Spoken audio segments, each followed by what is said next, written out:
This is Keith Rutledge, and let's see, I'll let that person in. Thanks so much for joining us. And as you can see on the agenda tonight, we do have a couple of special guests, in addition to having Supervisor Haschak with his regular updates for us. And we've got the Willits Police Chief, the new Police Chief, Alexis Blaylock, is going to join a little bit. And also the Communications Manager for Adventist Health, Howard Memorial, CC Winiger.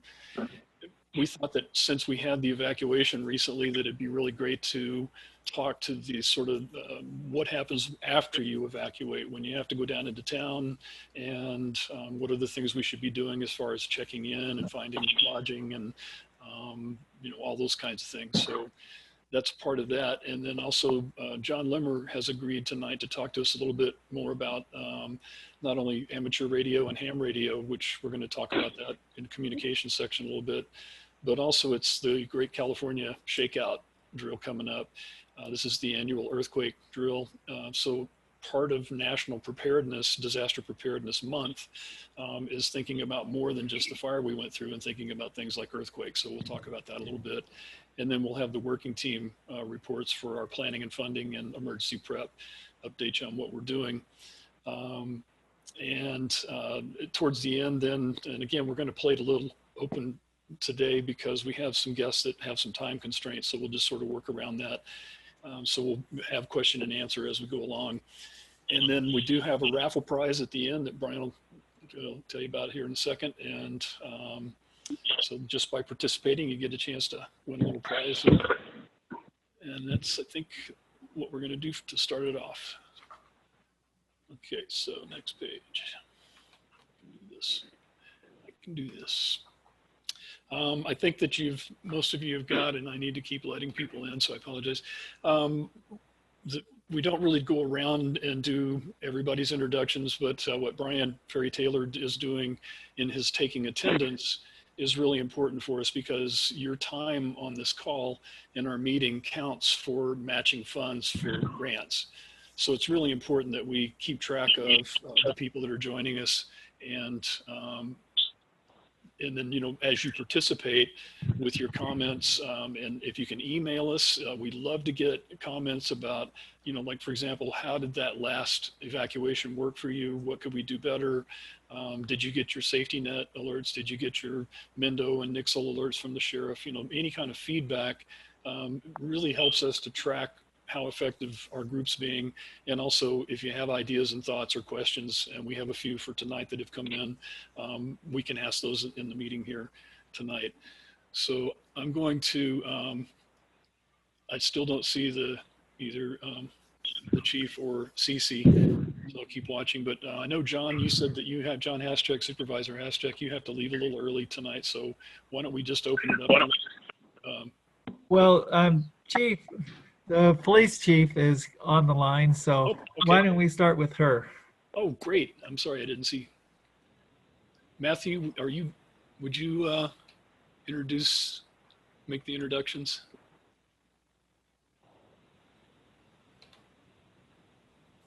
Can you hear me? Yes. Okay, this is Chief Alexis Blaylock. She is about 2 weeks old here in our town, and she's enjoying it, I assume, from what I've heard. And she's going to speak to us a little bit about the evacuation, how it went from her end of things. So, Chief, take it away. So, hello, everyone. Thank you for having me here. The evacuation, I thought, went very well. It was a coordinated effort. We had assistance from, of course, the Sheriff's Department, Probation Department, Public Works, and Willits PD. Our evacuations were out of Brooktrails, and as you know, there's limited ways in and out of Brooktrails.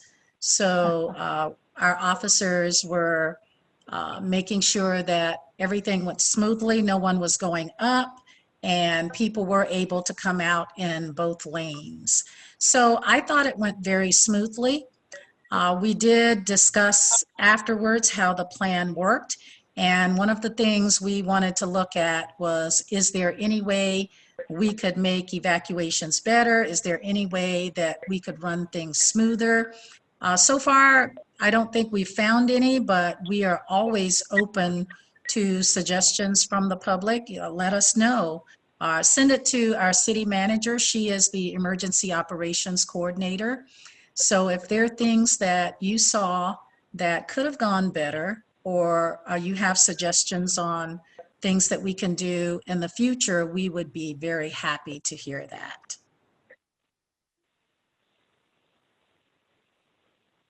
Are there any questions that I can answer?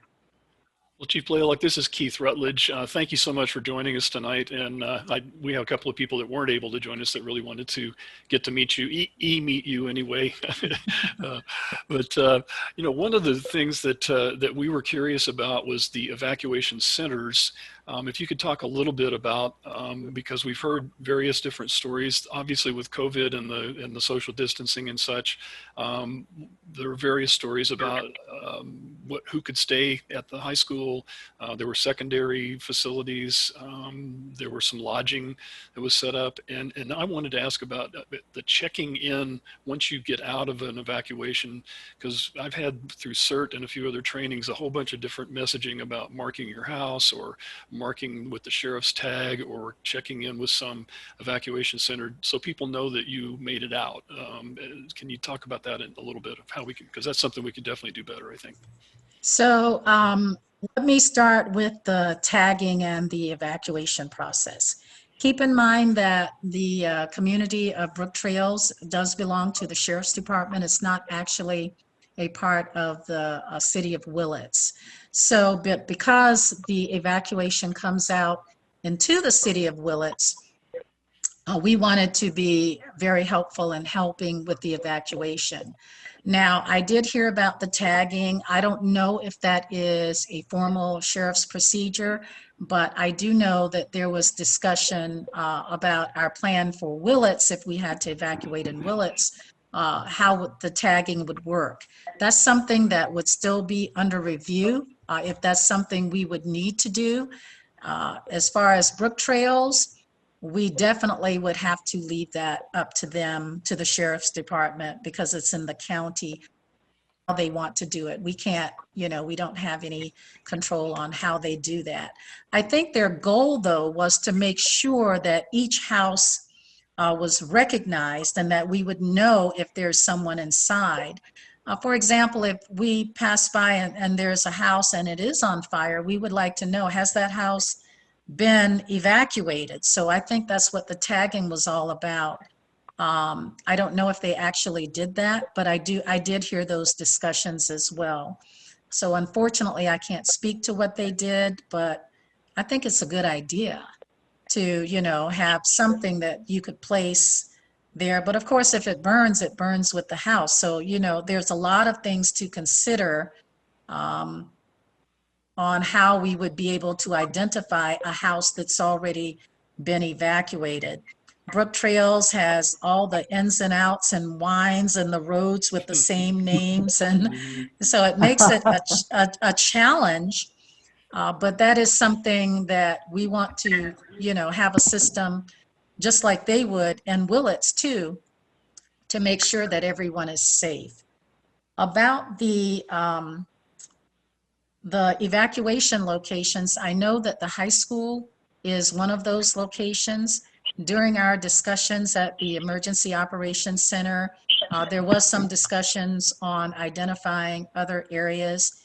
And recently, there has been discussion on how we would evacuate in the case of a flood too, just to let you know. And so those locations may be different. My understanding is that the city of Willits, with the planning, the PD, the city manager are still working on that. And when something is solidified, I'm sure they will let you know. But it is something to consider. As far as the, did you mention something about checks in at the center and who's allowed to go there and who's not? Is that what you said? That was part of it. And additional lodging was, I had heard that there were some number of rooms reserved or other facilities that were made available for people that weren't able to camp out or stay in their car or have another place to go. Frankly, I'm unaware of anything on that. I don't know if that's rumor or if there's any truth to that. I didn't hear any of that in our EOC at the city of Willits. So that might have been a sheriff's operation. That is quite possible.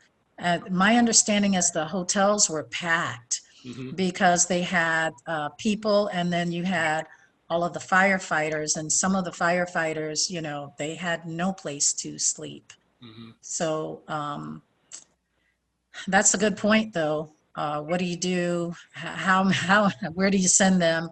I know we use the rodeo grounds as a staging location, and I understand that some people probably stayed as far away as Ukiah that were working every day on the fires and some of the things that were going on. So good point, but I don't know who, if of anyone that was actually given rooms or that arrangements were made.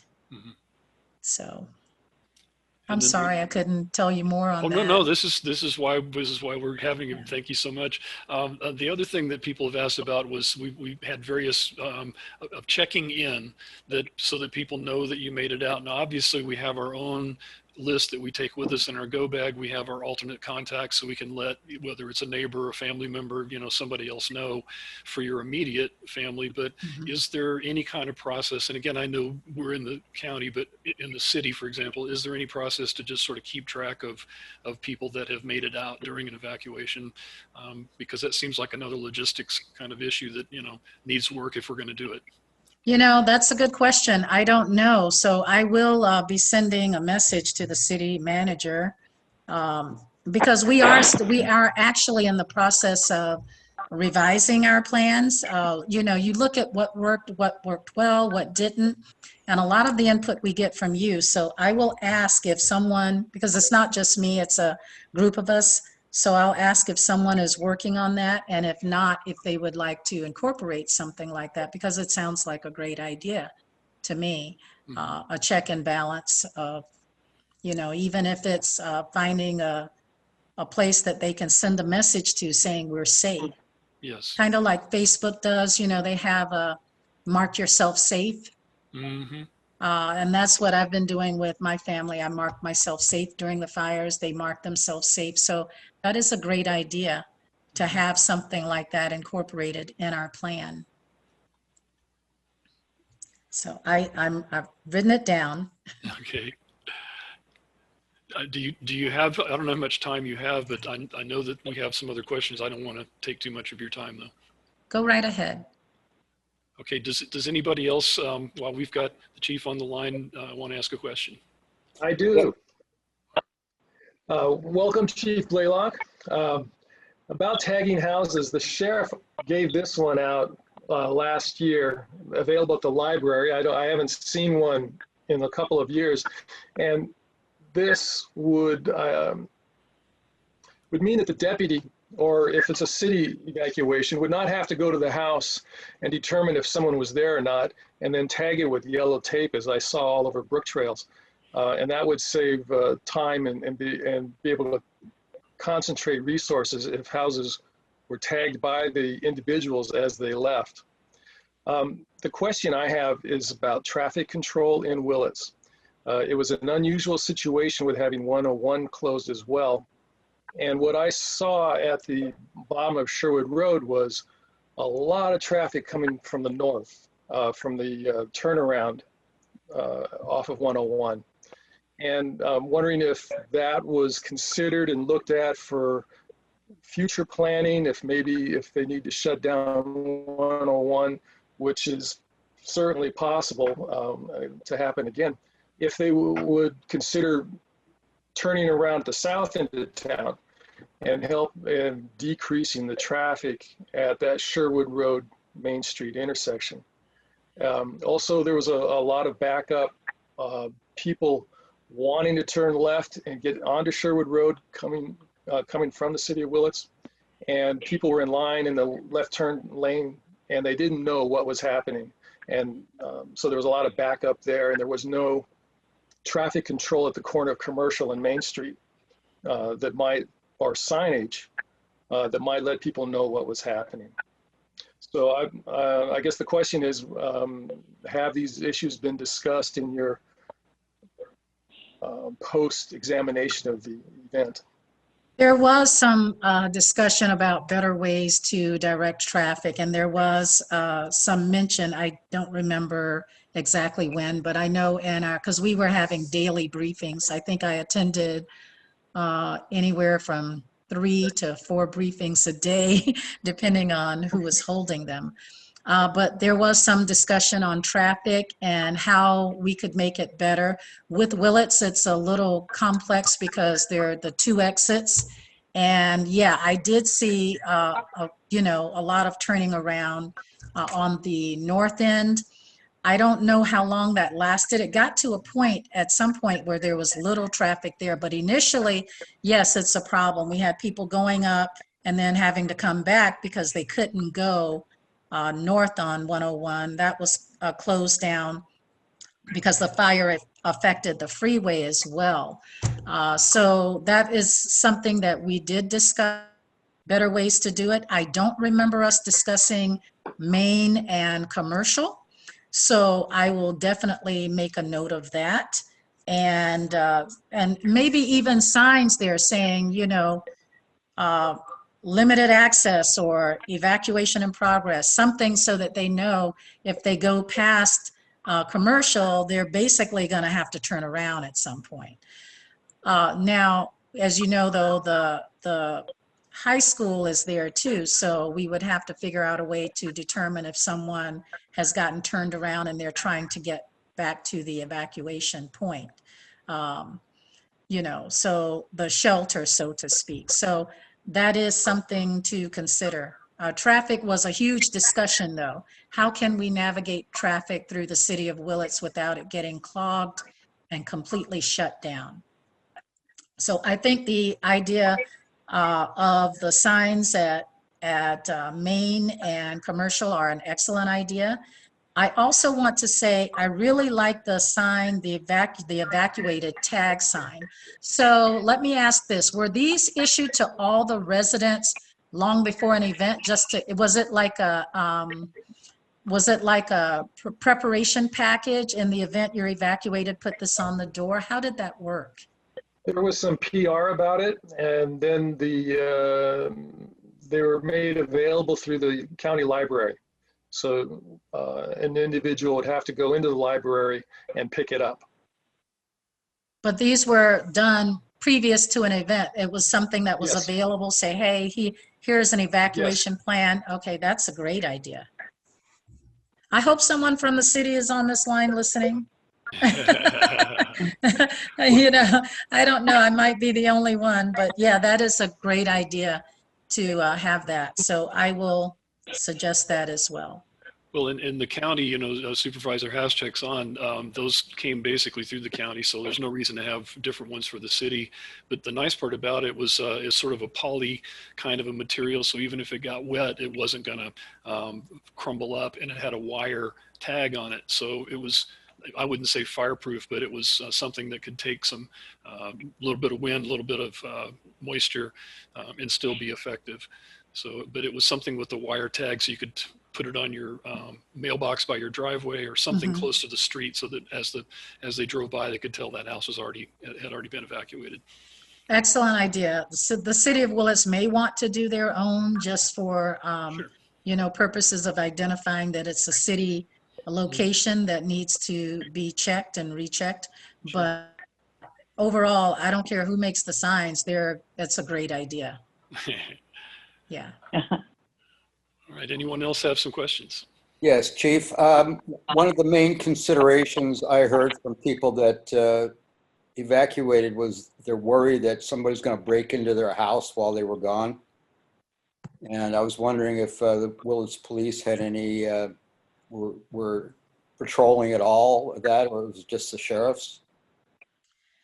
I think it was a combination of us both. I know some of the officers, when they had the opportunity, did drive through the area. They were pretty busy, but I did hear a couple of them saying that they had driven through. So that is something that they look for.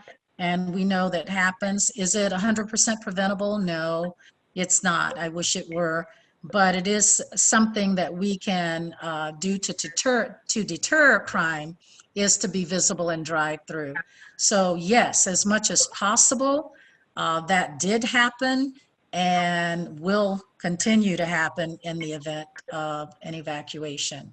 But it depends on the situation, and it depends on how busy the officers are and what their time would allow them to do. Does that answer your question? Very well. Yes. Okay. Anybody else?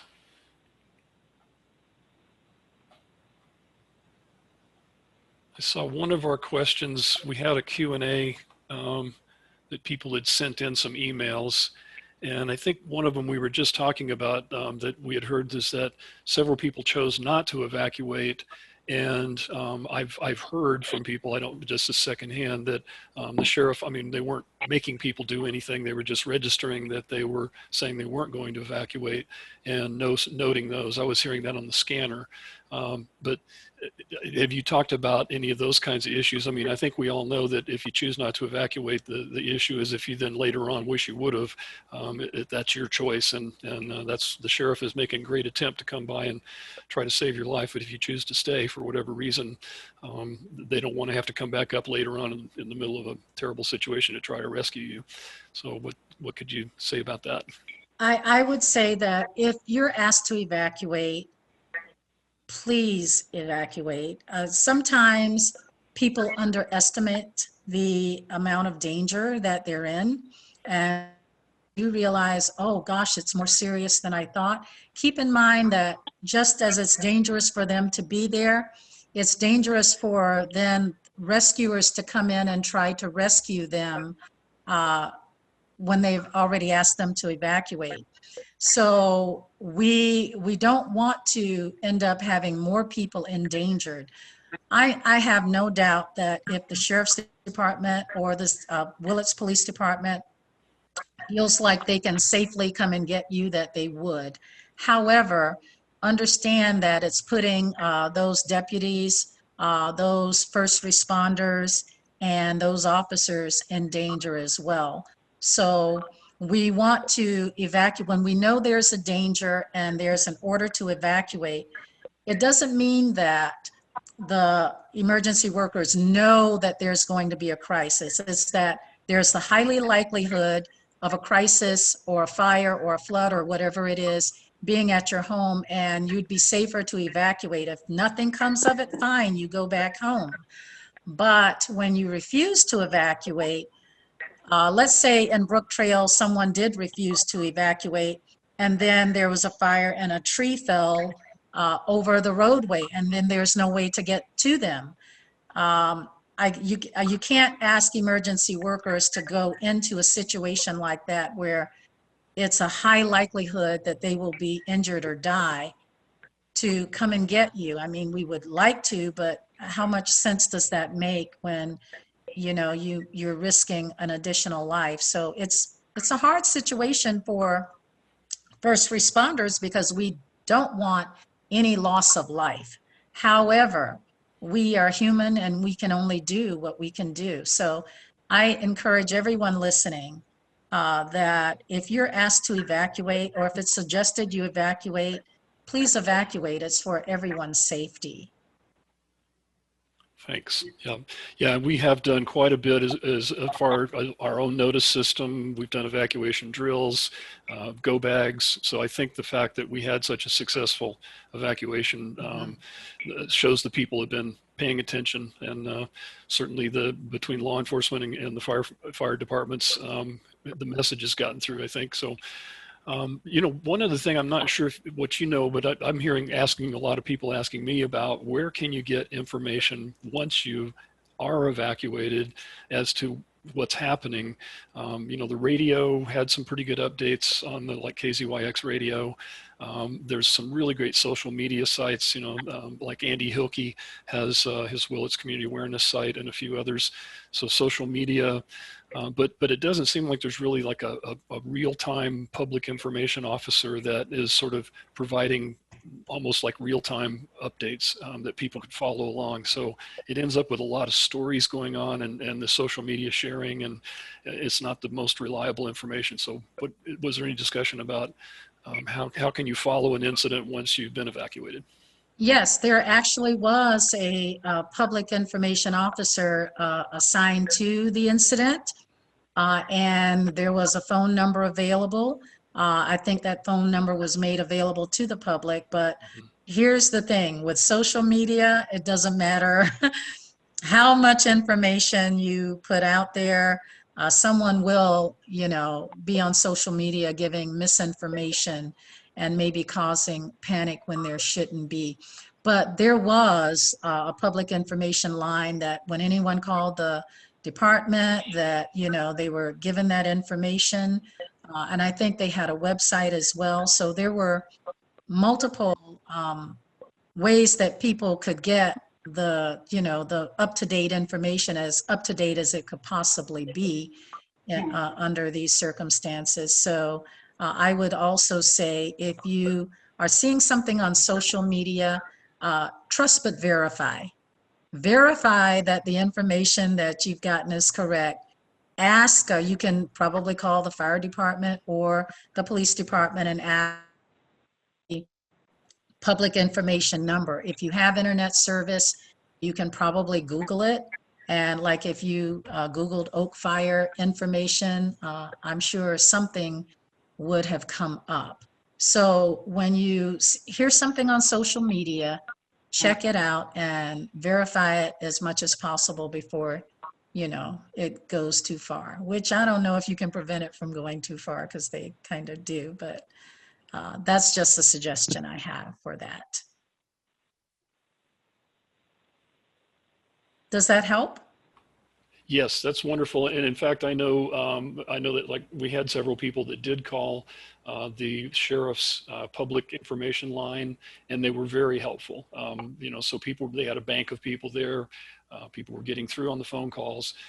So we definitely, people were asking about trying to find out, for example, people that weren't evacuated at Sherwood Ranch were concerned if they tried to drive into town to do anything they needed to do, would they be able to get back up to Sherwood Ranch?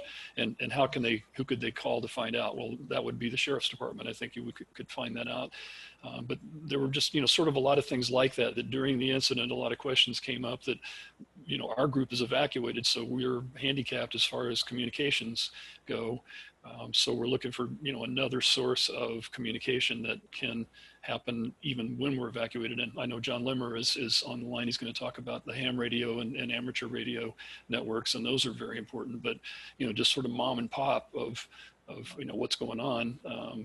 I think social media, even the sheriff is using Twitter and the Sonoma Napa Lake County fires. I followed quite a bit on Twitter feeds, photographs, things like that. So as you say, look at it, but verify for sure. And I can't say that those things weren't employed. I don't know. But as you were speaking, I thought of another thing perhaps that I can suggest. I don't know how practical it would be, but the LED signs that you can type a message and it reads the message. Having one of those on the main thoroughfares, giving a phone number might also be helpful. So I will suggest that as well, if you think that would be helpful. Yeah, I think, again, people from out of town, I mean, that's another question. If somebody's visiting, we have a lot of tourists coming through this area pretty often. So that's another aspect of any kind of public information. I know Tahoe even has a little local radio that they use. It's just specifically for emergency broadcasts, and it just covers their local area. So it's just a low power transmitter, but they use that.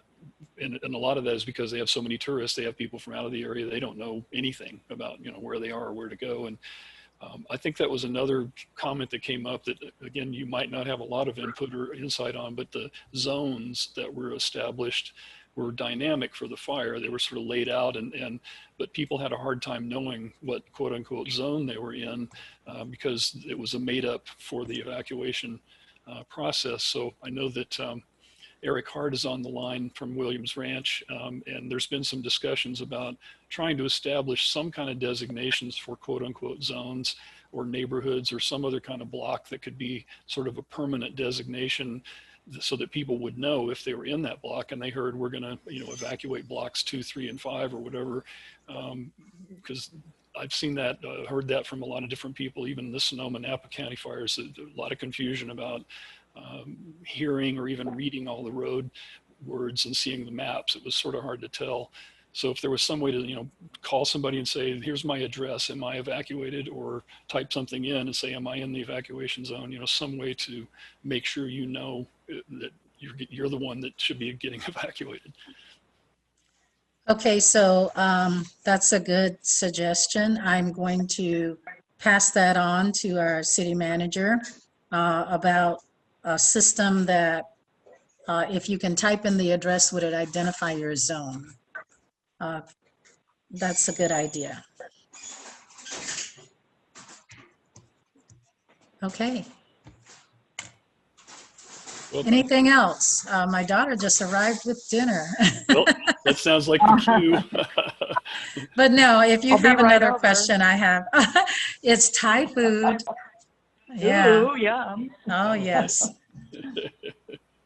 Well, thank you so much for your time on behalf of all of us at Sherwood Firewise here, and really appreciate you taking the time, and we'll have to spend some more time, and please do let us know what we can do to help, vice versa, because we are mutual aid really between the fire departments and the police departments and everything else. So we're really one big community here, so anything we can do to help the city, we'd love to do that too. Well, I would like to say it's wonderful to see citizens coming together to share ideas and make the community safer. So that's a wonderful thing. I love it. Thank you for inviting me. Thanks for joining us. Thank you so much. You're quite welcome. Take care. We'll turn it over to Tracey if you want to pick up on communication team stuff. Sure. Hi, this is Tracey Douglas, and I would like to share that we're still in need of scanner scouts or lookouts in the Brooktrails area.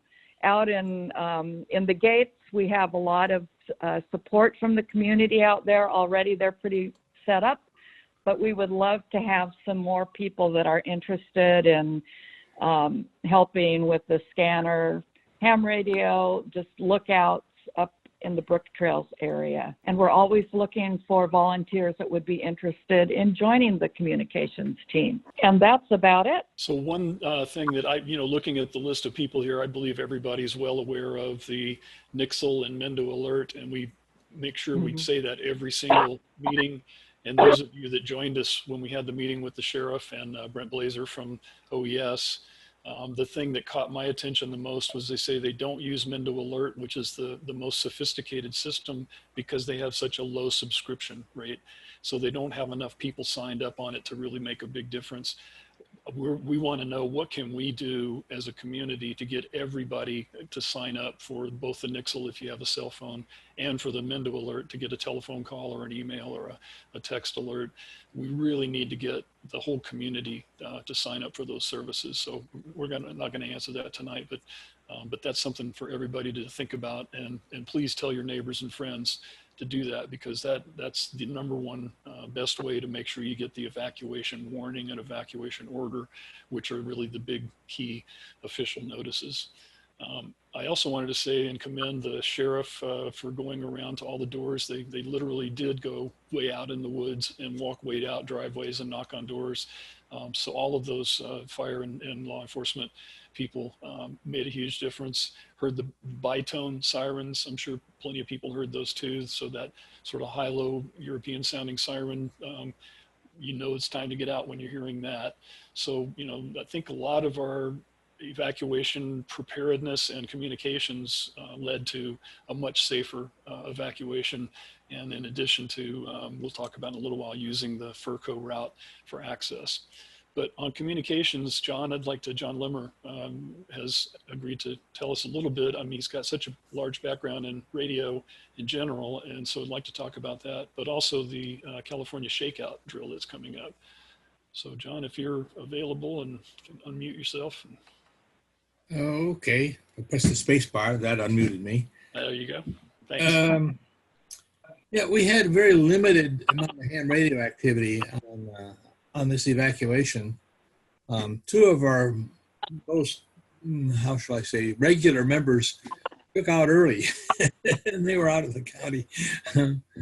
And some of the others were not prepared with mobile radios. Two of us made contact and I advised the other one about, oh yeah, there's space down at the fairgrounds in Ukiah. He was camped out in an RV in a friend's driveway in the Redwood Valley, and he met me down there eventually and so on. But was not a lot to do. The countywide net was not activated for it since this was basically a local event. And there was a question about whether the EOC in Ukiah at the sheriff's office was activated or not. And we were told before that all of the incident command system workstations had been removed from the old building, and all of the desks, tables, and chairs had been removed, preparatory to turning it into some kind of a courtroom. I think it's going to be like an arraignment courtroom. And so the EOC was not even activated in Ukiah, and they weren't set up. They didn't have any of the stuff. They moved out of the old room to the new room. As far as the Great Shakeout, I'd like to say one thing. A lot of fire is you prepare for evacuation. With earthquake, you should be prepared to stay in place. Because in all likelihood, a major shake will disrupt Sherwood Road to the point you will not be able to get down to get to the grocery stores or even the gas stations. So, okay, he's posted the shakeout. We like to recommend, in fact, we keep a week, 2 weeks worth of staple and dried foods and about 60 gallons worth of water.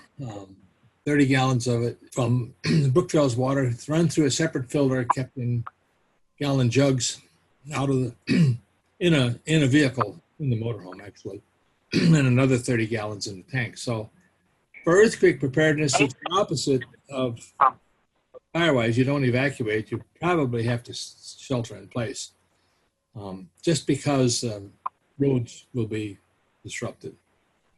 With regard to this shakeout exercise, every year since 2009, we've had an exercise, a ham radio exercise. It takes place in which we bring up the countywide net, make contacts all around the county, all the communities around the county, have them all check in and what they report, what they felt, what they saw.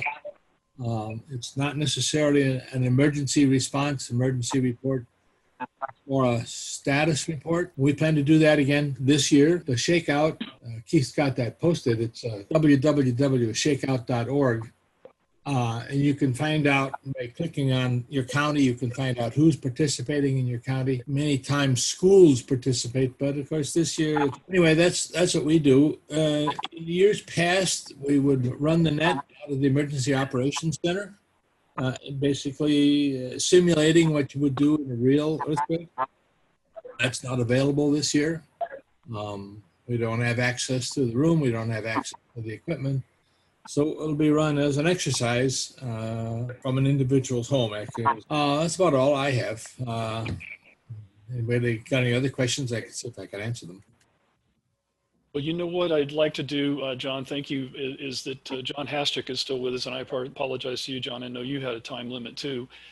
Could you address a little bit about what John Lemmer was just mentioning about the EOC? Do you know anything about their plans? And one thing we talked about with Brent was making sure that that ham radio capacity is still there, the local radio capacity is still built into whatever they end up building. So do you have any updates on that? No, not specifically, but I can certainly check on it. So I will Okay. Well, why check don't you go on ahead and that. just go ahead and I know everybody'd love to hear if there's any updates on the emergency access route, the Primrose one, if anything happened on that, the Ridge connections up there. We talked about that a little bit. And then I think if you could bring up the ordinance, the abatement ordinance, that might be also where that's at. Yeah, well, great, thanks. And thank you everyone for being on the line. Let's see. We've been through a lot lately, so certainly, with the Oak Fire and, the evacuation discussion we had earlier with Chief Blaylock, that was great. And Sheriff Kendall gave a report at the Board of Supervisors meeting, and he said that in all of his, whatever, 30 some odd years of being a sheriff, that was the best evacuation that he's ever seen. And I think that is in large part due to the work that Sherwood Firewise has done, and also the work of CAL FIRE and the MOUs that we were able to get in place with the Burco Road and the Shao Road. And so all of that kind of came together into making, the Oak Fire evacuation, although traumatic, successful at the same time. We have 1,030 COVID cases. And so, the numbers are certainly spiking. And a lot of it is centered in Ukiah area. So we're doing a good part in doing our best to, mask up and keep social distance and all of those things that we know are the key ingredients to being safe. I had an agenda item on the Board of Supervisors meeting this Tuesday, and it was a request that CAL FIRE come back in November to give a presentation to the Board of Supervisors about what their plans are for vegetation management and their big picture for making our communities safer for next year, and what they're going to be doing in the off season, when they're not fighting fires, and when they can do some of the preparation work, which we found so successful on this Oak Fire.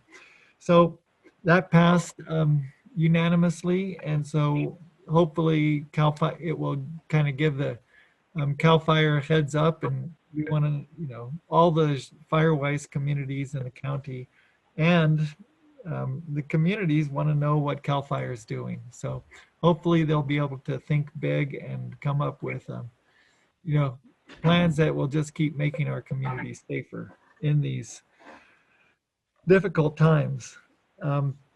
I visited a homeless encampment on Sunday down at the bottom of, the Sherwood Hill, kind of north of where Sherwood comes into Maine. It was like right where the City of Willits sign is, in that area. It's Caltrans property. So I've written a letter of support to get Caltrans to try to get rid of that community, because it's certainly a potential fire risk. And if the fire started there, it could run up the hill and get into Brooktrails. So we hopefully we can get that homeless encampment taken care of. And then I did talk to Margot Harwood, who owns property at Exley Lane, which would be the route coming from Primrose down to Exley Lane or KOA, depending on, there's the road kind of forks down the hill from Primrose. And she was supportive and very positive about letting us do work there on that section of the property of that road that she owns. So that was great. And then there's also a vegetation abatement ordinance that the board got a second look at, and we had to send it back for more details on how it's going to be implemented, where it's going to be, because we've got a huge county. We can't abate every piece, but we can certainly look at those areas that have the urban wild interface. And so So there's places in Brooktrails where we know that places need to be abated that are abandoned properties. We know in Willits where some of the properties around the Northbrook area are, have kind of a rangeland right next to them, and the people don't have to abate, but the weeds come right up to housing developments. So we're looking at some of those kind of areas. And if anyone has ideas on that, I've talked to Chief Wilkes and Chief Neuer, communicated with him too about getting their input on this. And certainly I've talked to Keith about it. So if there's any questions about any of that, it certainly seems like a handful. And if you have any comments that you think the county can be doing a better job with the evacuations or whatever happened with the Oak Fire, please send them to me. Let me know what your ideas are. I'm glad to be here. If there's any questions, I'll take. Excellent. Thanks, John. Okay, anybody got some questions for our supervisor? This is Nope. Tracey, and I would just like to thank John for all of the work he does to help us up here in the Sherwood corridor be safe. I really appreciate it, and I know I'm not alone. So thank you, John. Well, You're thank here. you, Tracey. And, Eric Hart is on the line, and, I live south of town on Schaefer Ranch Road, and Eric Hart is trying to get that whole area Firewise Council for that section of the southwest of Willits. And so I told him, hey, you want the role model, look at Sherwood Firewise and what they're doing up there. And so, like I've always said, this is the model and the pilot that we should be following throughout the county. And I have a question. Thank you, John. yeah, Yeah, I have a question about the CSA 3 project, the special benefit zone, so we can raise funds to maintain emergency access routes, and wondering where the county's at in that process. I don't have any update on it, and Keith probably knows more than I do with the work with the law firm, the Cronick, that Holly Wagonette is, or Holly, I Roberson. forget her last name now. Roberson. Roberson. Okay, Hal Wagonette's daughter works for. And so, the county council, we haven't had any meetings lately. They've been swamped with the fires and the COVID. So I don't know if Keith has any more. Yeah, pretty much the last meeting we had with county council and the chronic councils, we were already talking about postponing through September because of workload, and that's gotten carried over another month because of the fires and the other thing that's happening. So I will say that the county council has been very enthusiastic about staying with it. So I would like to try to schedule another meeting just to keep it moving. And we were really successful in getting complete sets of documents from Lake County and from Santa Cruz County on what they did, all the way from the resolutions all the way through to the ballots and the setting up of the zones for an improvement district like we're talking about doing. So I think we have the template we need, and the hardest part is just going to be county staff being able to deal with it in the midst of everything else they have to deal with. So we're going to need to be patient. But we do have funding to move forward. We do have the ability to get the ballot out. That we're hoping the first part of next year to do that, so that we could raise funds for next fire season to be able to upgrade whatever we need to do to keep our emergency access routes in shape. We do have funding for this coming 12-month calendar months for the Furco route and the Willits Creek route to clean those up. And Furco was cleaned up because of the fire. They went in and actually punched a bunch more, pushed a lot of dirt around in there. So that route got used quite a bit.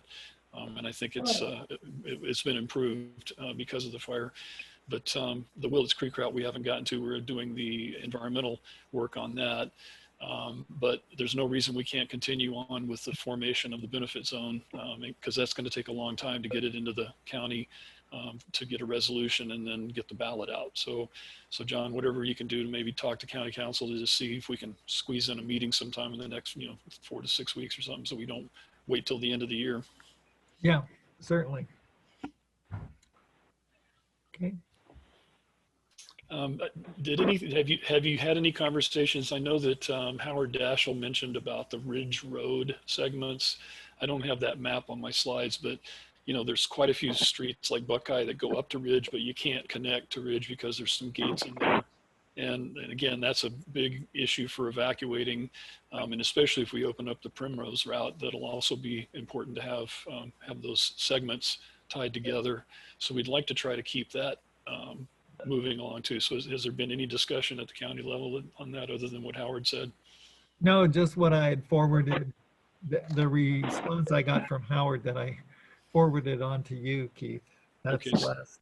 So then it sounds like then we need to go to the Brooktrails to ask for their legal counsel to do what he's been doing on the other MOUs, to do something like that. Does that sound like a plan? Yeah, certainly. Okay. And and I did try to get a hold of Chris Neary to, I've asked him a few times about this MOU with the Primrose to Exley Lane and KOA. Mm-hmm. And, I guess he's, I need to keep pushing on him. Mm-hmm. I'm going to get off the call. Good. Okay. Anybody else have questions for the supervisor? This is Hal Wagonette. I don't have any questions, but I'd like to make a brief comment. Yeah, go ahead. Okay. I was the one that asked Supervisor Haschak to take a look at that homeless camp that was down on 101 North. My son is a hotshot firefighter, and he was up here on a social visit, and we were looking at my shaded fuel break, and we discovered this camp of around 10 or 15 individuals on the state property. Subsequently contacted Chief Wilkes, who put us in touch with the Caltrans representative, and we were informed of this, which might be of great interest to you all. And that is that Caltrans, because of the COVID situation, no longer comes in and cleans up homeless camps or transient camps by themselves. They contract with a hazmat specialist, and the hazmat specialist must come in with law enforcement and a social service worker in order to successfully remove individuals in a way that is legal and medically safe. So we circulated a local petition amongst our residents and sent it off to that hazmat specialist. And then we asked Brooktrails Fire, Little Lake Fire, Brooktrails Community Services District, and the city, and Supervisor Haschak for letters of support. They have all sent in letters, and I'll just read to you the last sentence from the Little Lake Fire Department, which I think encapsulates how professionals look at this situation.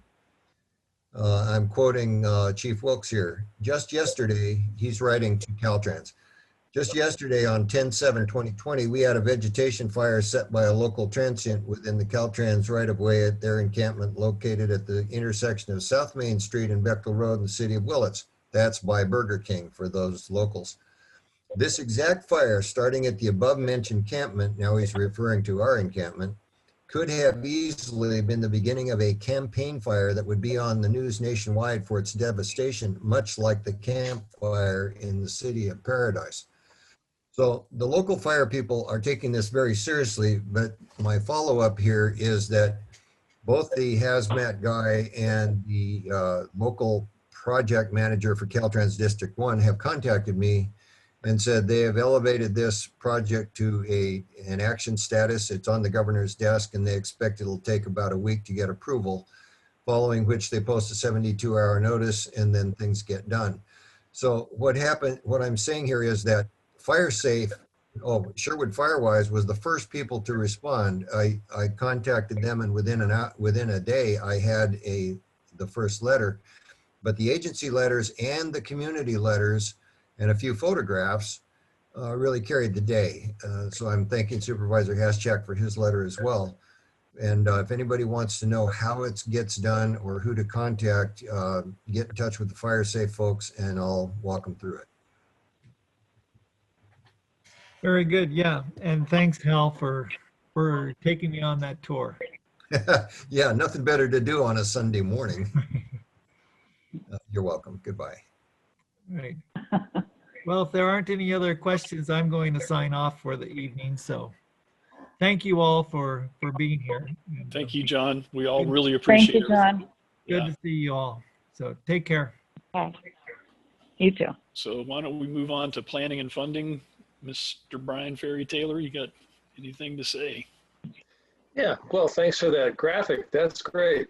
Well, we talked a little bit about the CSA 3 program that's we got a grant from North Coast from the Mendocino Community Foundation that's helping us move this forward, and huge in donation of legal services that we already mentioned. And this will be to define an area where we will tax ourselves a little bit of money to develop and maintain these emergency access routes. We saw in this last incident how important to have these access routes open and functional, and it really helped everything move along nicely. We right now are very active with our Mendocino County Fire Safe Council grant, where we're doing chipper days, and the next one is November 2nd, where you bring your material to the curb, and the Diamond Tree Service will come by with a chipper and take it away. This has worked really well, and we're looking forward to continuing to remove fuel from the Brooktrails area. We also have a project under that grant to do roadside clearing, where anything under 6 inches in diameter is cleared back 35 feet from the center line, which is about 10 feet from the curb, and limbing larger trees up to 10 feet to make our, if we have to evacuate, to not only reduce fuel, but to make it safer for vehicle traffic. So that's the Lilac Loop Fuel Reduction Project. The NCO grant has funded the position of Program Coordinator, which is working really well with Matthew. He's helping us out a lot, and that will be up at the end of mid-November. Both these agencies, the Mendocino Community Foundation and North Coast Opportunities, respects the work that we're doing. They are appreciative of how we conduct ourselves with these grants, and have expressed willingness to continue funding our projects. We have become established and recognized in the community as a functioning entity that will get the job done. Our focus on volunteer recruitment. This is a project that Matthew's taken on. There's so many ways you can get involved with the Firewise communities, and whatever your talent interest is, we've got something that you could help us with. And like they say, many hands make light work. It doesn't have to be a big task. Just take a piece and help us out. Something that we wanted from the inception was community organization, where people would get to know their neighbors, and we'd have an individual, a neighborhood representative, who would help neighbors get to know each other and figure out what their needs are and how they can support each other in an emergency situation and in preventative measures. That needs a lot more work. Just talk to your neighbor, just find out what's going on, and let them know what we're doing. The Fire Safe Council also has money to start working on some fuel reduction programs in the gates, and that's going to be developed. Natural Resources Conservation District, Trout Unlimited, but mainly the Natural Resources Conservation District, also has funding for road improvements and vegetation managements and water storage. I believe they're looking at, well, they're helping out in the gates right now, and Spring Creek is also looking at some help with those kinds of things. Another piece, I can't really speak, maybe Keith can say something about the CEQA for the emergency access routes, but we also have won a CAL FIRE grant to do roadside clearing and fuel reduction all along Sherwood Road, out Timber and Blue Lakes back down into Brooktrails. These are all wonderful projects, and it's moving along really nicely. Any questions? Oh, one more thing. Beat you to the questions. At the end of the meeting, or 8 o'clock, whichever comes first, I will pick a name, and you can win one of these lovely t-shirts, or perhaps an address sign. The address signs are very important to have your house easily identifiable by emergency crews. Whatever your need is, you want them to be able to see you and get to your house, to the right house, when you need them. So 8 o'clock, we'll draw a name. Thank you. Great, Brian. So does anybody have any questions for Brian? All right, well, feel free to ask any old time along here. I'll just pick up where you were leaving off with the work that we're doing with the CAL FIRE grant.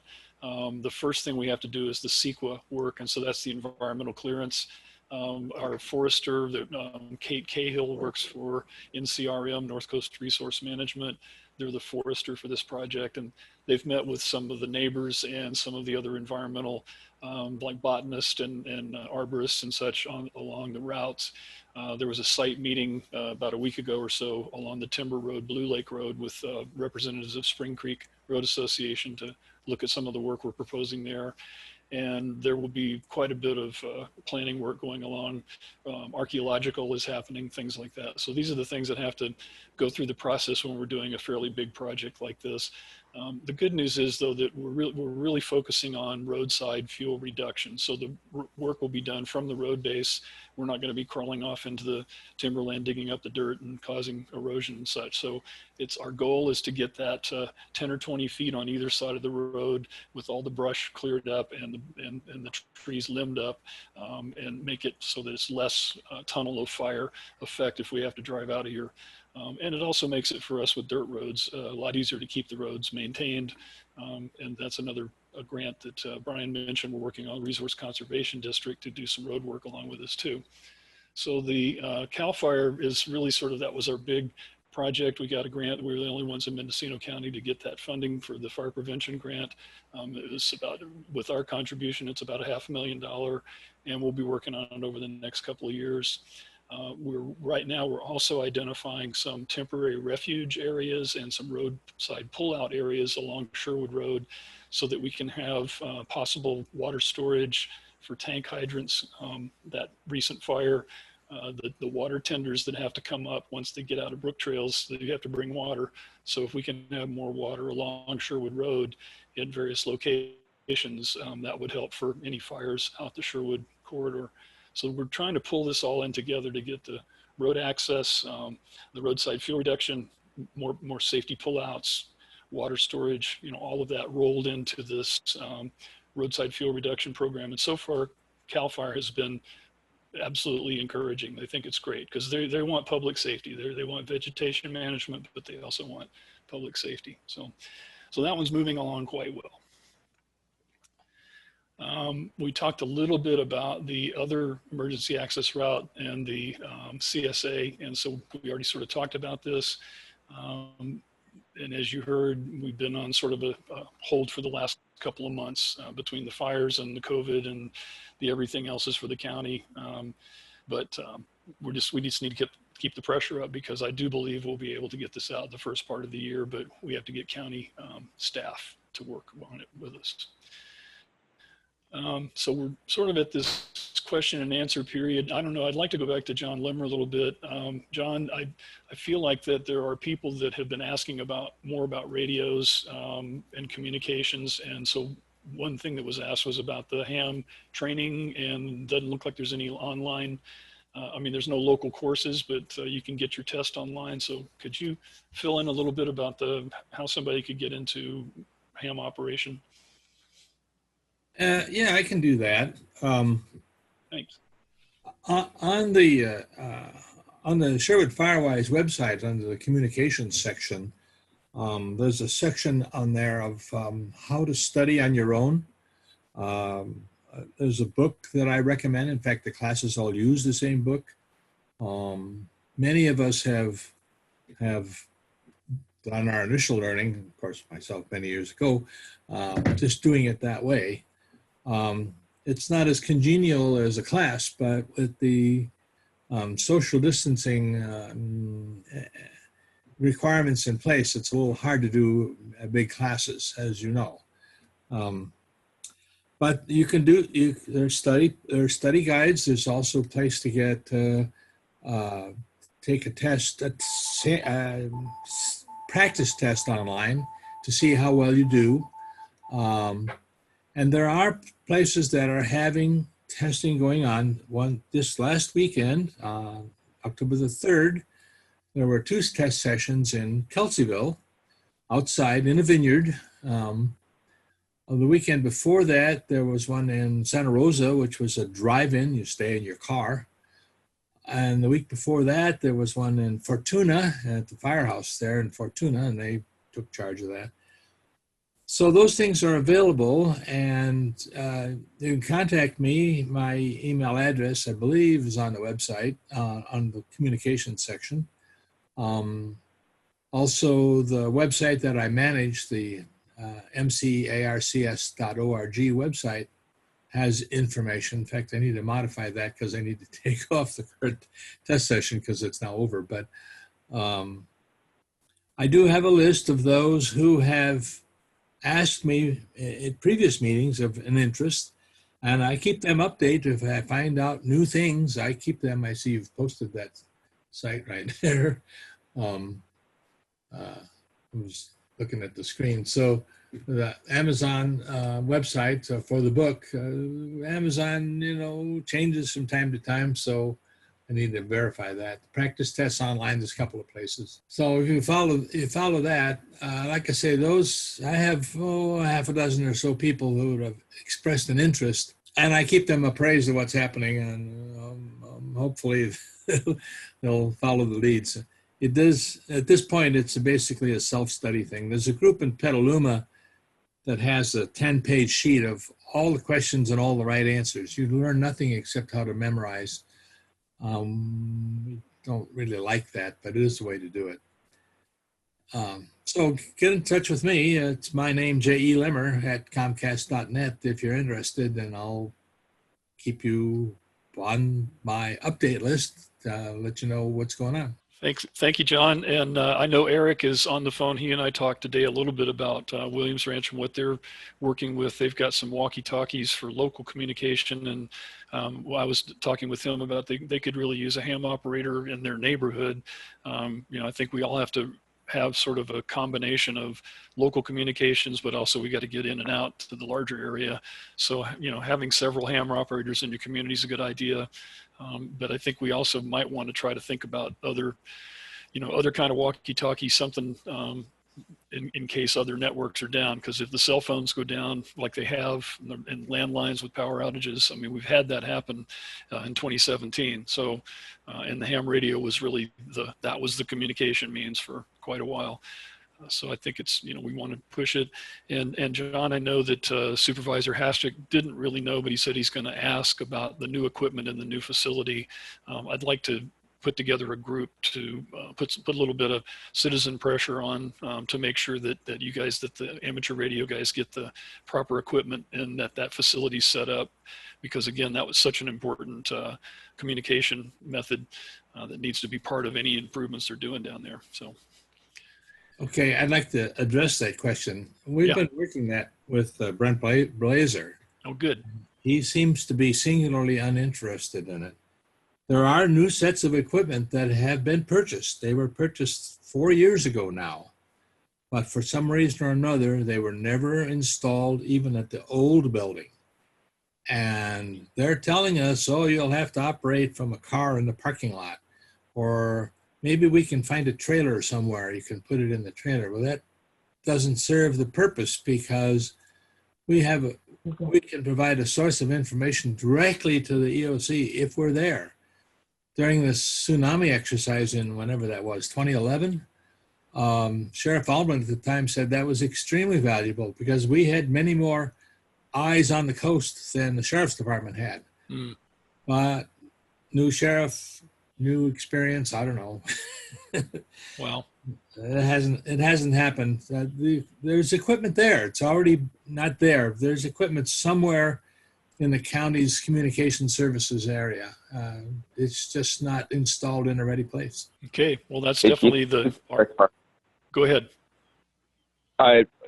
Thanks for mentioning that. John, I did write down your email address. I'll be in touch with you. And Keith, we certainly want to voice our support for getting that ham equipment back in place as well. So either you can add that when you talk to them that we're in support of that as well, or let us know who to get in touch with, and we'll voice that as well, because we're pretty remote out here, and one of the concerns is if cell towers go down, then basically everyone here has no internet access, no cell phone access. We have no way of finding out what's going on with the fire, of hearing about an evacuation, anything like that. So the ham radio would be our only way of doing that. So we are very interested in making sure that we maintain some kind of connection to the outside world, as we discussed earlier. So let us know if there's anything we can do to help with that. Yeah, okay. Like I say, our leadership is in regular communications with Brent Blazer, but it seems that the move from the sheriff's training room to what used to be the county's benefit office is mandated at the county CEO's area, and the OES coordinator was not really involved in that, which strikes me as being strange, but that's what we're told.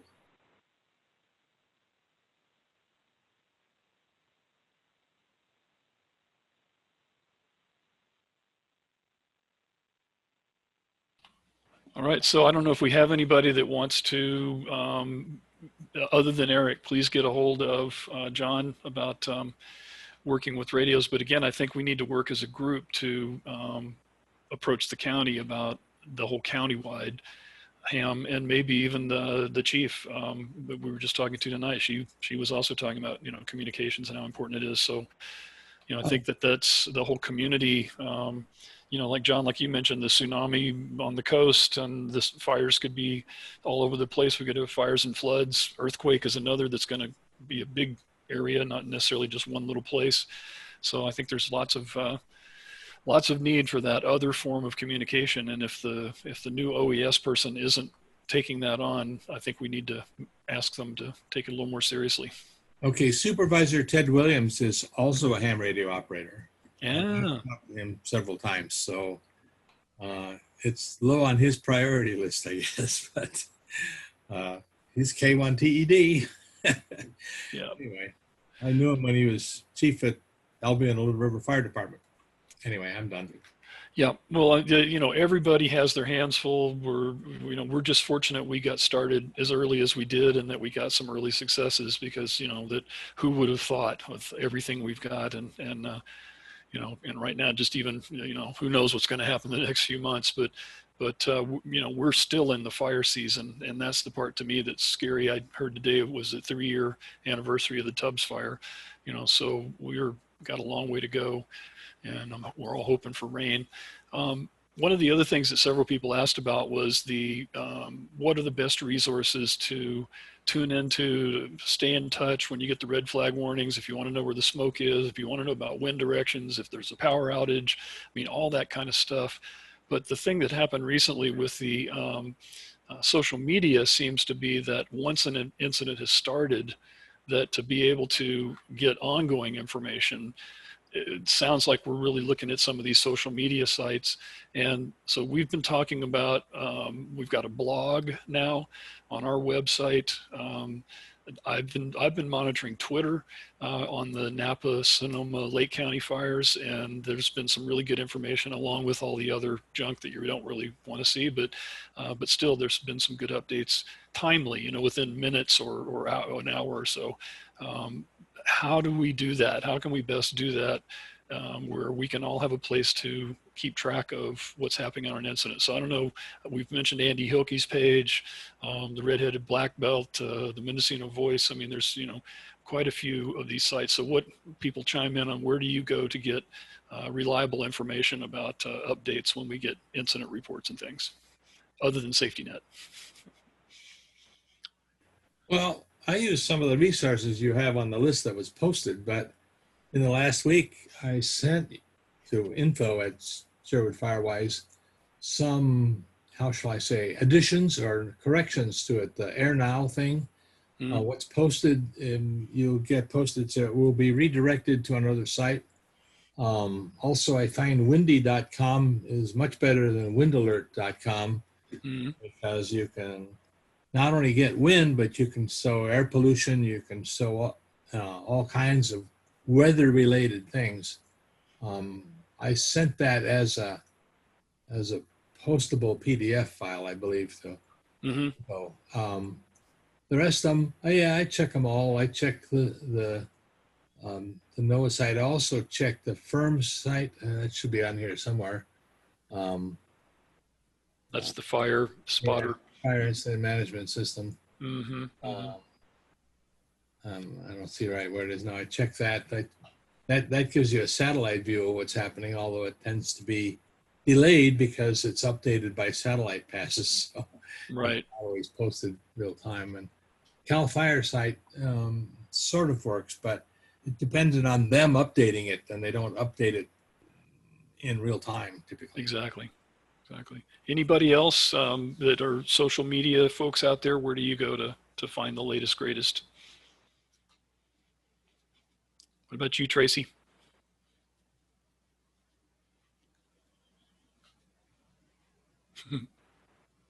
Anybody? I don't use social media, and I found that I had trouble getting information from the sheriff's department because of that. Yeah, I agree with that. So what else could we do? You know, there's Eric and I were talking earlier about our Dial My Calls service.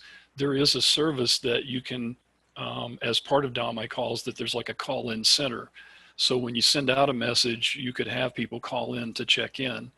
And there's other things you can do with it too, as far as messaging, but that is sort of a two-way messaging. We haven't been using it that way, but that's a possibility. But it requires somebody to be staffing that position. And right now, most of our capability is within our community. And if everybody's got to evacuate, you may not have that capability anymore, or less anyway. Now, we do have here in Willits, I'm down in Willits right now at the Renewable Energy Development Office, is where we have the Broadcastify set up with the scanners and computers, and there's a backup power supply here and a bunch of other things. So there is sort of a separate location. If we did get evacuated, we can staff this facility and make communications from here. There's a satellite internet, there's cable internet, we've got a backup generator. So, you know, it's a secure facility kind of thing. Maybe we should just look at setting up our own emergency operations center, John, and put up a big antenna over here, you know, I mean, but like you say, you need to be in the OES sitting next to the dispatchers and know what they're doing, because that's where it's really happening. Keith, this is Tracey. When you asked me how I get information, I answered you, but my mute button was on. So I heard myself, but you didn't. So I follow the sheriff, Mendocino sheriff, on Twitter. So I followed him during evacuation, as well as CAL FIRE. And I also check in with social media, such as, local social media, like Andy Wilkie's site, also for updates. So that's my answer. Thank you. That you didn't hear. You're welcome. Now we got it. Keith, this is Eric. I've got a couple sites bookmarked. I don't have them in front of me, so I can't tell you what they are, but I will send those to you. And I actually like your idea about the Emergency Operations Center. Because one of our concerns, of course, has been the same issue that you ran into. If our area is evacuated, how is our Fire Safe Council going to be able to support our community? And so we've been trying to figure out alternative locations we might be able to go to of course, we don't want to set a bad example by not evacuating ourselves and staying here to continue to send out communications. So we, maybe if we had got together and shared the responsibility, setting that up and managing it, and as well, like we talked about before, that way we might be able to back each other up. So if your area is evacuated, we might be able to support your folks while you're evacuating, and then vice versa, if the same happens. So that way, you know, we can have each area covered all the time. We can certainly talk more about that. Yeah, and That's a great idea. Pine Mountain would probably be into that too. So we could sort of take it to the Fire Safe Council level on countywide and talk about networking, because I know that Scott Craddy is very much into that too. And maybe there's a grant there for, you know, Fire Safe Council networking, kind of you know, something a little bit. Great idea. Yeah. Great. Okay. Anybody else? Well, I have a few things to say. The Sartopo site, where you have satellite image of active fires, is updated every 12 hours. And it's color coded. Red means that they spotted it in the last 12 hours. Orange means the last 24, and then on out to 48 for yellow. So it kind of tells you what's going on, but it's, you know, if the fire has been active for 3 days, it doesn't really tell you when it's out.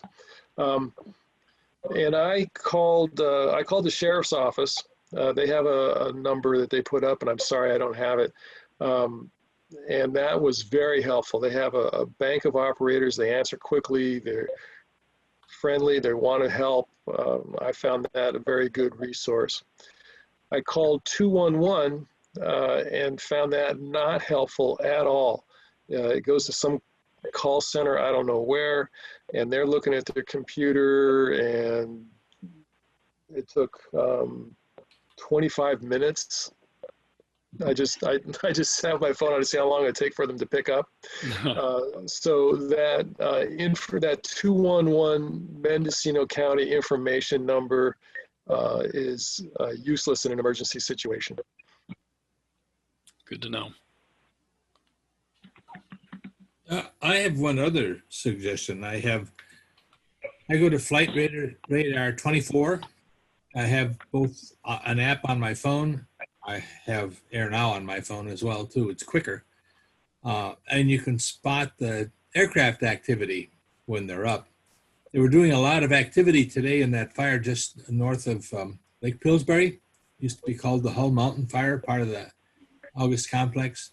So I could see they were hitting that pretty hard today. They had 2 tankers, 2 helicopters, and an air commander on it. So that's one way to spot. Of course, during the Oak Fire, the smoke was so heavy on the second and third days that there was no air activity. But first day, it was pretty obvious what they were doing. They had a lot of activity. We had a lot of air tankers coming in, including a 747. Amazing. Yeah.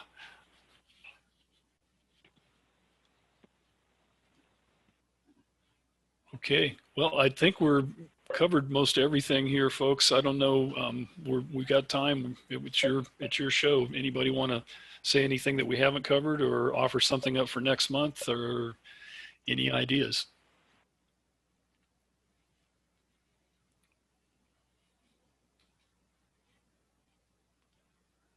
Pretty rousing.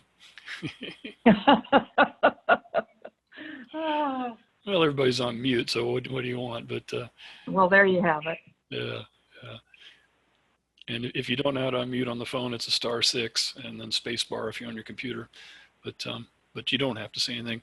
You know, so then in closing out, the topic of this one was the month of preparedness. Oh, go ahead. Somebody going to say something? Hello, Keith. Yep. This is Debbie Vaughn. I didn't know if you caught me for the attendance. I was a little bit late jumping on the phone tonight because I couldn't get on the internet for the Zoom. I'm on a landline right now. Oh, gotcha.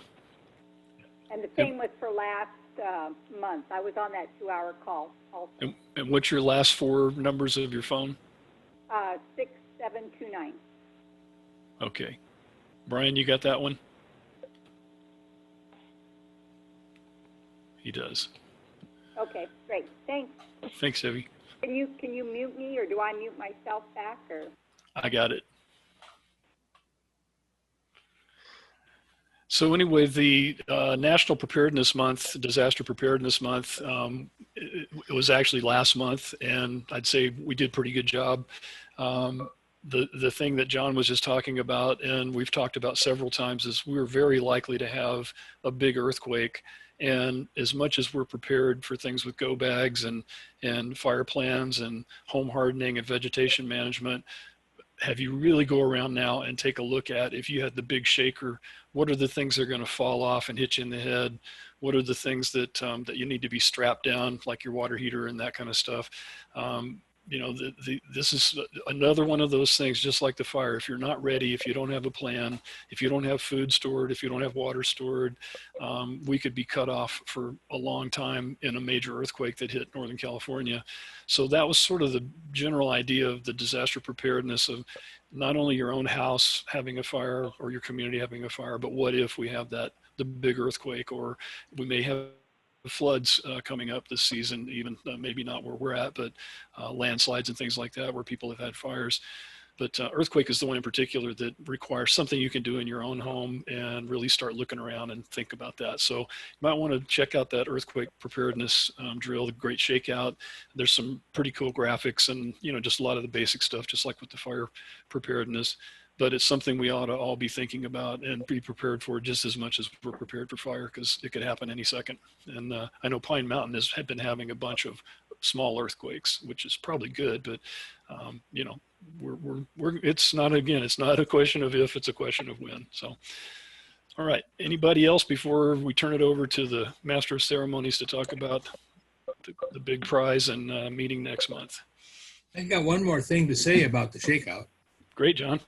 I have 3 earthquake alert apps on my phone. And as far as the shakeout is concerned, the plan is from the state, they're going to put a, how shall I say, a test alert message on My Shake, the app My Shake. I don't know what it's going to be. The plan is it's on October the 15th, 10/17 at 10:17 a.m. That's the usual way of doing it. It's always the 3rd Thursday in October, and the time represents the date. So it's 10:15 at 10:15. They supposedly have an alert for the start of the drill. So what you're supposed to do is go to the ground, get under something heavy like a table, and hang on. And don't stand in the doorway. If you have an adobe brick house with heavy beams, that's okay. But if you're living in houses like most of us have, built out of 2x4 or 2x6 studs, doorway is no better. In fact, almost worse than in the middle of the room. So if you have an adobe brick house with 12 by 12 oak beams, you're all right in the doorway, but don't do that on a stick-built house. Anyway, that's what I got to say. Thank you. All right, anybody else? This is, well, just to kind of add on to what John just said, people that lived through the North Ridge earthquake, when that hit, they couldn't even get out of their beds. So if it's a big one, the best thing to do is just stay where you are and try to stay safe, because you may not be able to move. Just thought I'd share that uplifting note. Yeah, we have a daughter that lived within 2 miles of that. Okay. So we know about that. Yes, you do.